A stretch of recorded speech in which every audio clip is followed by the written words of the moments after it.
Halo warga sekolah, selamat datang kembali di channelnya Mas Eka. Ya, di video kali ini kita akan berbagi informasi masih seputaran tentang SPMB tahun 2025, di mana di video sebelumnya kita sudah membahas tentang jalur domisili dan juga sudah melalui dua jalur ya. Untuk yang di SD berarti afirmasi dan domisili, terus untuk yang di SMP dan SMA serta SMK itu dari jalur prestasi, kemudian ada jalur afirmasi. Itu semua sudah dilalui dan di minggu besok ya atau di hari Senin besok tanggal 30 untuk jenjang SMP dan SMA itu akan masuk ke jalur domisili ya. Kemudian untuk di SD nanti ada tahap kedua dan di SMK juga demikian ada tahap dan jalurnya ya.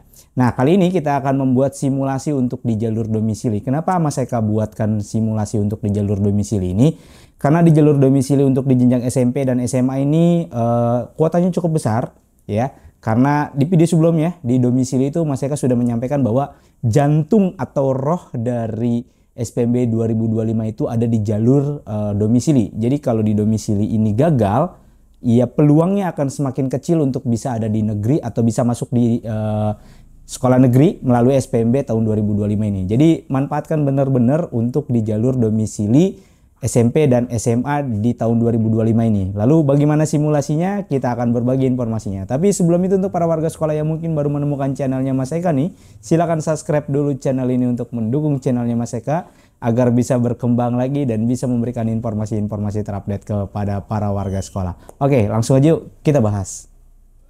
Baik para warga sekolah, kita akan membuat simulasi untuk di jalur domisili SPMB 2025 ya. Untuk jenjang SMP dan SMA. Nah, ini ada perbedaan nanti di SMP dan SMA ya.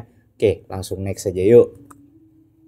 Nah, untuk kuotanya sendiri di jalur domisili ini SMP itu 50% dan SMA itu 35%. Jadi ini kuota yang cukup lumayan besar. Seperti di awal tadi Mas Eka bilang, jalur domisili ini adalah roh ya atau jantungnya dari SPMB.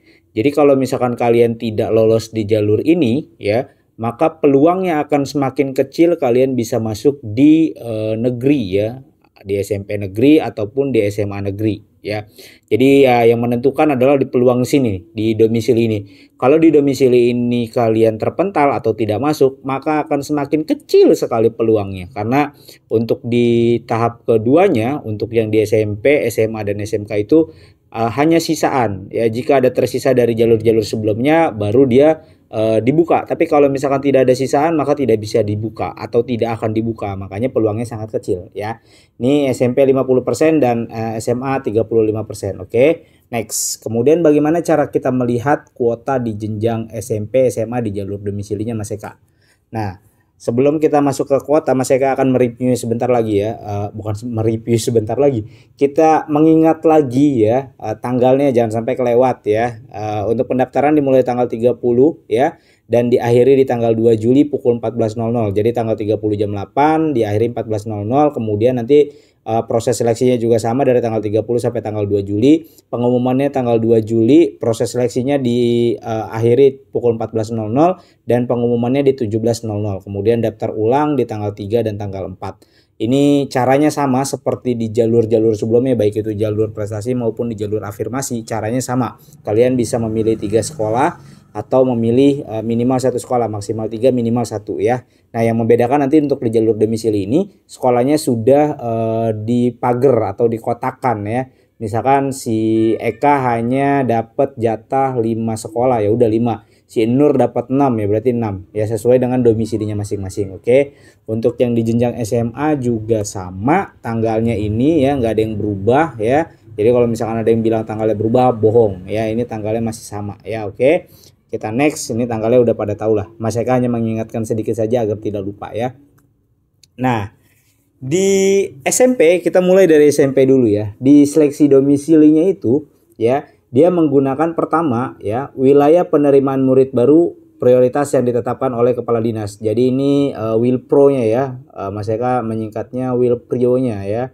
Wilayah prioritasnya, kemudian yang keduanya itu usia ya. usia dari yang tertua ke yang termuda. Terus yang ketiganya itu urutan pilihan sekolah ya. Urutan pilihan sekolah itu apa Mas Eka? Ya kan di tahap sebelumnya atau di jalur sebelumnya kita sudah mencoba tuh ya. Jadi kita ada misalkan milih 3 sekolah ya. 1, 2, 3. Nah ini SMP A, SMP B, SMP C. Berarti SMA, SMP A dia masuk dalam pilihan pertama, SMP B masuk pilihan kedua, SMP C masuk pilihan ketiga ya, itu menentukan. Oke. Dan yang terakhir adalah waktu mendaftar ya. Jadi 4 poin ini yang menentukan seleksinya ya. Waktu mendaftarnya, misalkan saya mendaftar di hari pertama sama mendaftar di akhir ya, pendaftaran atau di hari seleksi. Tadi kan di akhir seleksinya berarti di tanggal 2 ya, 2 Juli pukul 14.00 ya, luar terakhir. Berarti dia mungkin daftar di 13.59 ya. Terus ada yang daftar juga di hari pertama di tanggal 30 pukul 08.0001 ya. Nah, apakah yang menang yang mana tuh Mas Eka? Nah, ini menentukan nih semuanya nih 4 variabel ini ya. Jadi 4 variabel ini yang akan menentukan. Lalu simulasinya seperti apa Mas Eka? Nah, untuk simulasinya kita akan melihat ke kuotanya terlebih dahulu ya. Jadi daya tampung di jalur domisili ini ya kan, tadi kan SMP itu 50% ya. Nah 50%-nya itu ini masih cukup banyak, ini banyak banget ya. Hampir rata-rata di atas 100 semua untuk yang jenjang SMP ya. Ini ada yang 124, 141, tinggal dicek aja kalian mau pilih SMP mana, di sini nanti dicari ya. Nanti akan keluar. Nah ini Mas Eka akan mencontohkan untuk di SMP Negeri 2 ya dengan jumlah 141 murid ya. Jadi kalau 50%-nya 141 ya berarti 141 kali 2 ya. Kurang lebih 282 anak tuh yang ada di SMP 2 ya. Terbagi lagi di di afirmasi dan di prestasi akademik maupun non akademik serta anak mutasi. Berarti sisaannya nanti tinggal dilihat aja untuk bangku kosongnya. Nah, untuk pembahasan bangku kosong nanti kita akan bahas di video berikutnya ya. Oke, ini kita akan contohkan di 141 ya, SMP 22 dengan jumlahnya 141. Next. Seperti ini ya. Mudah-mudahan kelihatan nggak nih para warga sekolah ya. Nah, nih gini aja Mas Eka besarkan ya. Nah, gini ya. Mudah-mudahan terlihat ya oleh para warga sekolah. Oke, gini ya, terlihat ya. Terlihat lah, mudah-mudahan terlihat. Oke, terlihat ya. Nah, gini para warga sekolah ya. Jadi contoh di 141 di SMP Negeri 2 ya dengan jumlahnya 141 murid ya. Yang daftar itu misalkan ada ada 141 murid ya.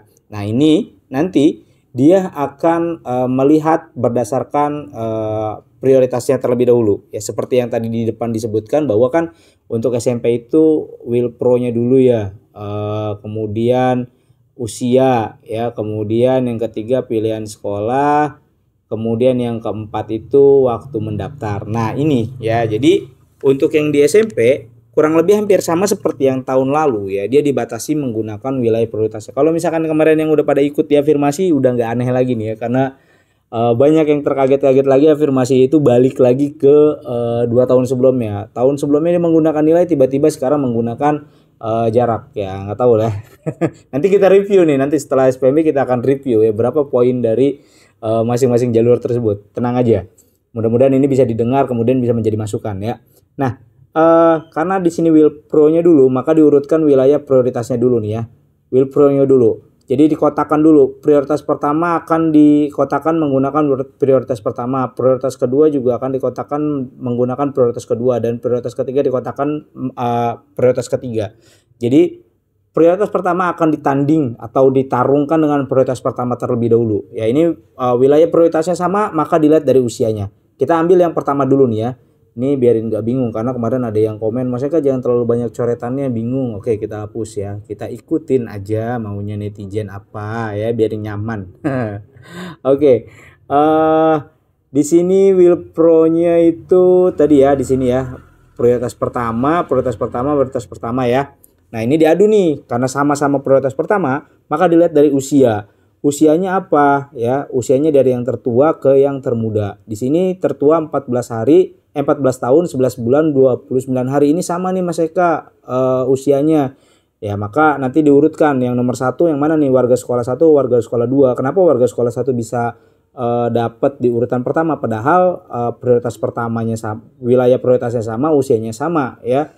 Kemudian yang di bawahnya itu prioritas pertama dengan 12 tahun 1 bulan 21 hari ini ya, yang paling rendah ya untuk wilayah prioritas 1. Kalau misalkan ada lagi yang masuk wilayah prioritas 1 dengan usia misalkan 12 tahun 0 bulan 21 hari, berarti dia ada di urutan keempat ya. Begitu seterusnya ya. Jadi dikelompokkan berdasarkan wilayah prioritasnya terlebih dahulu, oke. Nah, ini kan sama nih Mas Eka. Bagaimana tuh? Nah, dilihat dari urutan pilihan sekolahnya. Ternyata warga sekolah yang satu sama warga sekolah yang kedua ini sama-sama menetapkan sekolah SMP Negeri 2 ini di pilihan pertama ya. Maka kalau ini sudah sama, ini sama, ini sama, maka dilihat waktu mendaftarnya. Mas Eka, waktu mendaftarnya yang pertama itu ya sama-sama di hari tanggal 30 ya, di jam 8 sama. Nah, detiknya lihat. Tuh, detiknya pasti nggak akan sama ya. Yang pertama itu di detik ketiga, yang kedua itu di detik 13. Maka urutan yang pertama diisi oleh warga sekolah yang mendaftar di detik ketiga. Makanya dia berada di posisi pertama. Begitu juga dengan posisi yang berada di prioritas kedua. Dia akan dikelompokkan dulu prioritas keduanya ya. Setelah dikelompokkan prioritas keduanya, diadu berdasarkan usianya dari yang tertua ke yang termuda nih. Lihat 14 tahun, 12 tahun, 12 tahun ya. Kemudian urutan pilihan sekolahnya. Ketika misalkan di sini sudah menang ya. Nih kan di sini menang dia masuk dulu. Kalau ini kalau wilayah prioritas PMB-nya otomatis akan sama semua banyak. Maka dilihat dari usianya ya. Ketika usianya sudah menang, maka yang belakang tidak akan dilihat. Oke. Di sini dia menang nih ya, daftar duluan ya. Berarti udah alhamdulillah. Nah, lihat yang di bawahnya ya. Yang pertama 12 tahun 5 bulan 6 hari dia daftar duluan nih di jam 9 ya. Kemudian yang 12 tahun 6 bulan 18 hari urutan pilihan ketiga dia daftar di tanggal 31 Juni jam 11. Berarti kan harusnya kalau misalkan ngikutin waktu dia kalah dong, tapi karena dia udah menang di umur, di belakangnya tidak akan dilihat lagi ya. Oke. Begitu juga dengan wilayah prioritas yang ketiga seterusnya. Nah, berarti wilayah prioritas ketiga 11 tahun 11 bulan 29 hari ke bawah ya. 28 hari terus ya sampai 11 tahun mungkin 11 tahun 9 bulan dan seterusnya terus ke bawah ya. Jadi kurang lebih seperti itu untuk yang di SMP ya. Nah, gitu para warga sekolah. Mudah-mudahan ini bisa dimengerti oleh para warga sekolah ya. Jadi siapkan strateginya ya agar para warga sekolah bisa lolos di jalur domisili di jenjang SMP. Lalu bagaimana yang di jenjang SMA Mas Eka? Nah, di jenjang SMA beda lagi nih ya. Kita langsung ke jenjang SMA ya. Nah, untuk diseleksi domisili jenjang SMA, yang pertama adalah kemampuan akademik. Apa ini kemampuan akademik Mas Eka? Kemampuan akademik itu diambil nilai ya. Nilai yang diambil dari nilai rapot 75% dan persentilnya 25% ya. Cara menghitungnya bagaimana Mas Eka? Itu sudah Mas Eka bahas di video sebelumnya ya. Dihitung nilai akhir, dicek di deskripsi lengkap dari 1 sampai 30 itu ada semua. Dicek satu-satu, ambil sesuai dengan judulnya, dilihat ya. Di situ ada hasil seleksi atau bukan hasil seleksi, hitung nilai akhir ya. Di situ ada nanti kemampuan akademiknya ya. Nah, nanti ketahuan tuh nilai kemampuan akademiknya berapa. Oke. Kemudian wilayah penerimaan murid baru, berarti ini WILPRO-nya usia. Nah, usia dari yang tertua ke yang termuda. Kemudian urutan pilihan sekolah dan waktu mendaftar. Ya, kurang lebih seperti ini untuk seleksi domisili di jenjang SMA ya. Nah, lalu bagaimana simulasinya Mas Eka? Yuk kita langsung ke simulasinya. Sebelum ke simulasi kita lihat daya tampungnya terlebih dahulu ya. Untuk daya tampungnya kan kalau tidak salah tadi 35% ya untuk di jenjang SMA ya, untuk domisili. Nah, ini masih lumayan cukup banyak ya para warga sekolah, tinggal cek aja di sini. Kemudian kita akan contohkan untuk di mana nih? SMA Negeri 1 aja deh ya. Kita akan contohkan di SMA Negeri 1. Oke. Nah, ini untuk yang di SMA Negeri 1 ini Mas Eka kurang nambahin 1 ya. Harusnya ada usia kan tadi kan kemampuan akademiknya ya, kemudian WILPRO-nya ya, kemudian usia, baru pilihan sekolah. Jadi di sini ada usia dulu nih ya. Nanti ada tambahan kolomnya lagi, ini kayaknya belum kemasuk sama Mas Eka atau belum ke screenshot ya. Di sini ada usia ya, usia baru urutan pilihan sekolah dan waktu mendaftar. Oke. Nah, usia menjadi faktor yang kemungkinan tidak terlalu berpengaruh. Karena apa? Karena di depannya itu udah menggunakan nilai. Oke, udah menggunakan nilai. Nah, ini hal yang berbeda dari tahun sebelumnya dan ini sangat menguntungkan menurut Mas Eka untuk para warga sekolah yang kemarin-kemarin bilang, wah prioritas 3 anak tiri, prioritas 3 anak tiri. Nah di domisili inilah diberi kesempatan di tahun ini ya. Karena kemarin kan banyak tuh ya bilang nilai anak saya tinggi, nilai anak saya besar-besar tahun lalu. Tapi masuk di domisili, sementara di domisili tahun-tahun sebelumnya itu tidak menggunakan nilai. Nah di tahun ini SMA menggunakan nilai. Jadi kalau memang merasa nilainya besar, ayo tarung lagi di sini di jalur domisili ya. Dengan ketentuan seleksinya dia menggunakan kemampuan akademik terlebih dahulu, kemudian wilayah prioritasnya, kemudian usia, baru waktu mendaftar ya. Jadi membuat pertarungan atau persaingan ini menjadi semakin sengit, semakin seru karena yang dilihat adalah nilai terlebih dahulu baru prioritas ketiga. Nah, ini juga ternyata banyak yang berkomentar negatif loh ya. Bingung Mas Eka ya. Padahal waktu belum menggunakan kemampuan akademik atau belum menggunakan nilai di SMA ini, banyak yang memprotes, bilangnya, wah rugi sekolah, yang penting mah sekolah usianya tua, rumahnya deket, nilai nggak bakalan dilihat. Nah ketika nilai ini ada, kok malah diprotes loh gitu. Bingung Mas Eka, jadi maunya sebenarnya apa sih gitu ya kan. Ya susah kalau mengikuti mau isi kepala orang masing-masing ya. Jadi nggak bakalan pernah ketemu, pasti ada kurangnya aja ya. Menurut Mas Eka ini komposisi yang udah pas menggunakan nilai ya. Jadi paradigma atau pandangan orang masyarakat warga sekolahnya itu yang ngomong katanya yang penting usia tua, rumah deket, nah udah ada lu nangis aja di pojokan yang begitu-begitu ya. Kenapa? Ya karena dia menganggap belajar itu nggak penting. Nah sementara sekarang dia harus berhadapan langsung ya dengan nilai ya, kemampuan akademik yang dipakai. Sementara kemarin-kemarin dia bilang nggak usah belajar, nggak usah belajar tuh ya kan. Begitu ternyata di SPMB tahun 2025 ini menggunakan nilai, kalang kabut dah. Mungkin itu yang banyak protes. Kenapa menggunakan nilai, rugi dong saya prioritas pertama dan bla bla bla bla bla bla ya kan. Nah mungkin belum siap dengan nilainya, oke ya. Nah ini kita akan mencoba mensimulasikannya. Nah, ketika nilai, kan pertama nilai dulu yang dilihat ya, kemampuan akademik. Nilainya 9787 nih. Baru nanti wilayah prioritasnya, kemudian usia, baru urutan pilihan sekolah dan waktu mendaftar. Kalau usia samalah ya kayak di SMP ya. Nah, ketika ini sama ya, pertama sama nih nilai ini yang dilihat dulu nih. Nilainya sama nih 9787 Mas Eka.